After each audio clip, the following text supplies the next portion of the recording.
నీ ప్రశ్నలు నీవి ఎవ్వరో బదులివ్వరుగా, నీ చిక్కులు నీవి ఎవ్వరూ విడిపించరుగా. ఏ గాలో నిన్ను తరుముతుంటే అల్లరిగా, ఆగాలో లేదు తెలియదంటే చెల్లదుగా. 10 నెలలు తనలో నిన్ను మోసిన అమ్మైనా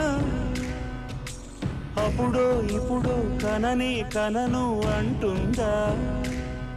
ప్రతి కుసుమం తనదే అనదే విరిసే కొమ్మైనా గుడికో జడకో సాగనంపక ఉంటుందా. బతుకంటే బడి చదువా అనుకుంటే అతి సులువా, పొరపడినా పడినా